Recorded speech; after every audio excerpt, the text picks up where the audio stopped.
Bonjour et bienvenue sur Bulle de Sérénité, le podcast qui te donne les clés pour retrouver ta boussole intérieure.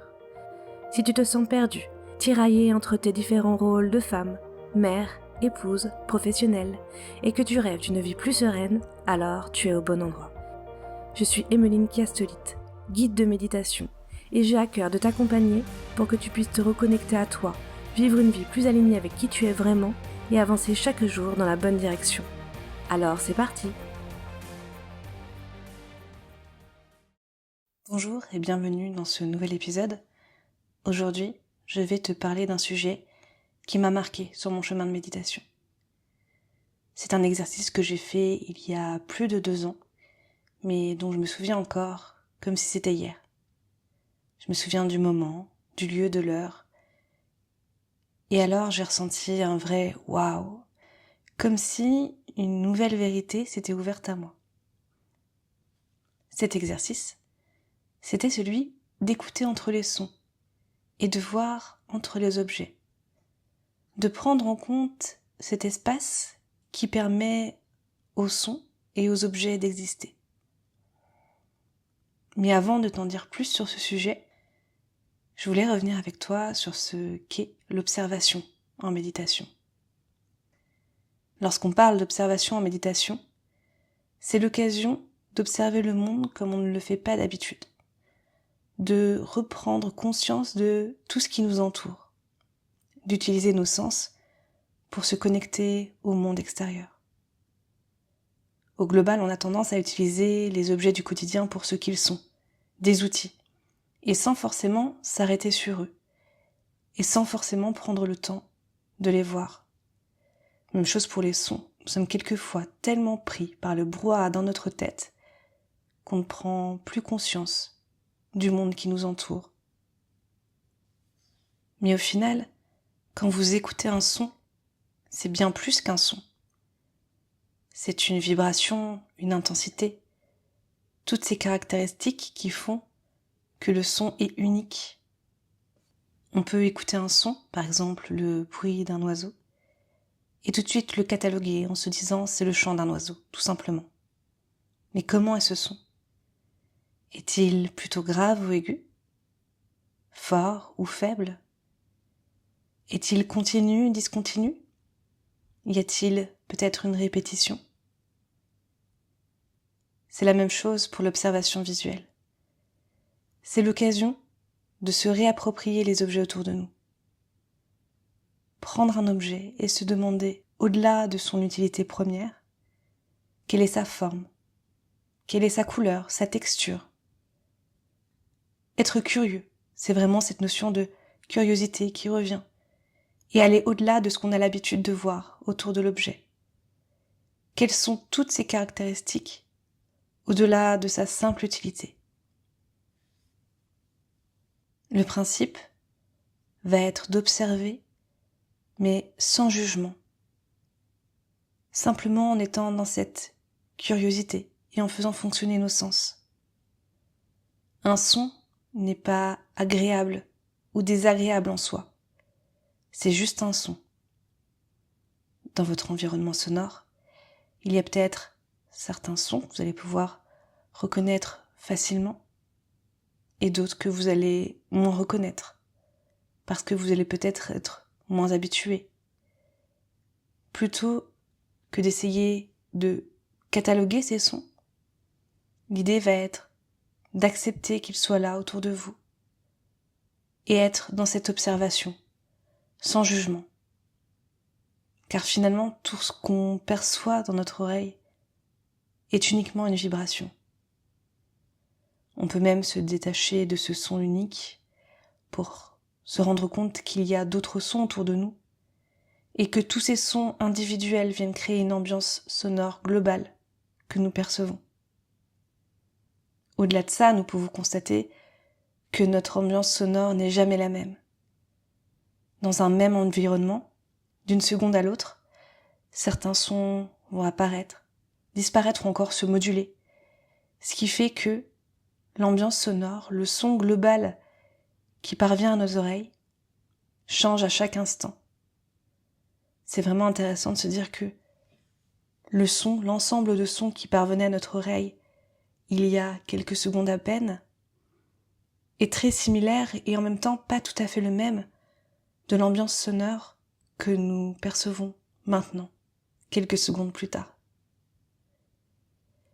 C'est la même chose dans notre environnement visuel. Même si nous pouvons percevoir chaque objet individuellement, nous savons que notre environnement est composé de ces objets-là et nous pouvons clairement, en visualisant notre environnement, les identifier. Mais finalement, le tout forme un environnement visuel, global et unique. Toute l'interprétation que l'on fait est finalement dans notre cerveau. C'est lui qui va les analyser et les cataloguer. Et c'est le plus complexe, justement. Ne pas laisser notre cerveau analyser les sons ou les images qu'on voit. Lorsqu'un son entre dans notre oreille, il va y avoir plusieurs couches d'analyses successives qui vont se faire. Des analyses dont on n'a pas forcément conscience et qui vont se faire en une fraction de seconde. Pour reprendre le bruit de l'oiseau, vous allez d'abord identifier qu'il s'agit d'un bruit qui provient d'un oiseau, qu'il s'agit du chant d'un oiseau. Vous allez peut-être pouvoir vous représenter mentalement cet oiseau de façon plus ou moins fidèle, en fonction de votre connaissance des chants des oiseaux. Mais même si vous ne connaissez pas le chant, vous allez peut-être faire des hypothèses, à savoir si c'est un petit, un grand oiseau par exemple, en fonction de ce que vous imaginez du son que vous entendez. Vous allez émettre un jugement sur ce son, plus ou moins prononcé, du j'aime, parce que peut-être que c'est associé pour vous au printemps, au soleil qui est là, au je n'aime pas, parce que ça vous dérange. Peut-être que vous entendez ce son quand vous êtes en train de vous réveiller et que c'est cet oiseau qui est juste là derrière votre fenêtre, qui piaille trop fort et qui vous dérange. Ce jugement-là peut être aussi plus amoindri. Vous entendez simplement ce chant et vous l'identifiez sans forcément aimer ou ne pas aimer. Vous allez pouvoir peut-être l'associer avec un souvenir, par exemple. Un pique-nique où vous avez été attentif au chant des oiseaux et qui vous rappelle justement ce souvenir, etc., etc. Toutes ces analyses successives se font de façon complètement naturelle et inconsciente. Et c'est là la difficulté lorsqu'on écoute les sons. Rester attentif aux sons en tant que tels, sans tomber dans le jugement, l'interprétation, et sans laisser diverses pensées venir par association, et nous laisser dériver dans nos pensées. Et donc, pour aller plus loin, il est possible, comme exprimé en introduction, d'écouter entre les sons, ou de voir entre les objets.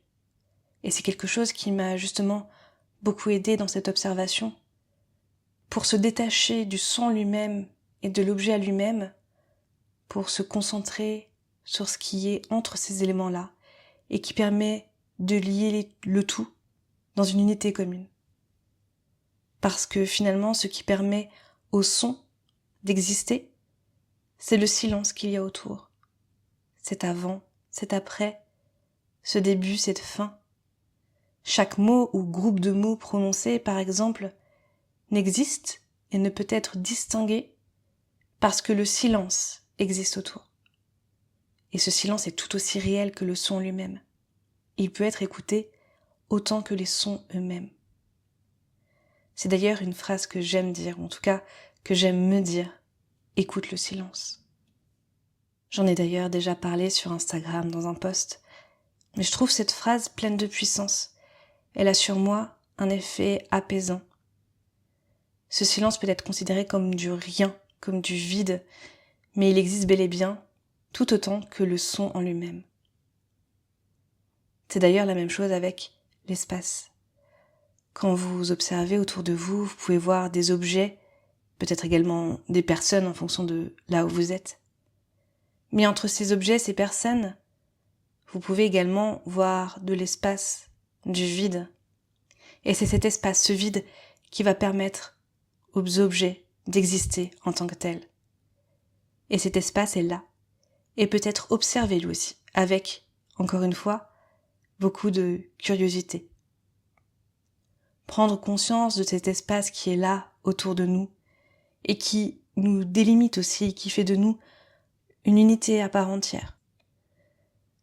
Je vous invite à essayer cet exercice, à vous poser, à venir observer les sons autour de vous, ainsi que les silences entre les sons, à venir observer un objet en particulier pour élargir au monde qui vous entoure et venir observer cet espace, ce vide entre les objets. Et si vous voulez être guidé dans cet exercice, j'ai enregistré pour vous une méditation exercice autour de ce sujet-là, pour que vous puissiez être accompagné pas à pas dans cette découverte de l'espace entre les sons et les objets. Voilà, j'espère avoir pu, à travers cet épisode, avoir fait naître en vous cette curiosité, l'observation, que ce soit des sons, du silence ou encore des objets du vide, est une pratique méditative très intéressante qui va permettre non seulement de se reconnecter au moment présent et au monde qui nous entoure, mais qui peut être également bénéfique dans la vie de tous les jours. Faire preuve de curiosité au quotidien, savoir observer autour de soi, peut révéler de très belles surprises. C'est le moment pour moi de te laisser et de te dire à bientôt pour un tout nouvel épisode de Bulle de Sérénité. Merci d'avoir écouté cet épisode. Si ce podcast te plaît, n'hésite pas à lui mettre 5 étoiles sur ta plateforme d'écoute préférée et à le partager autour de toi. Et pour continuer la discussion, rejoins-moi sur les réseaux sociaux. Tous les liens sont dans la description. À bientôt!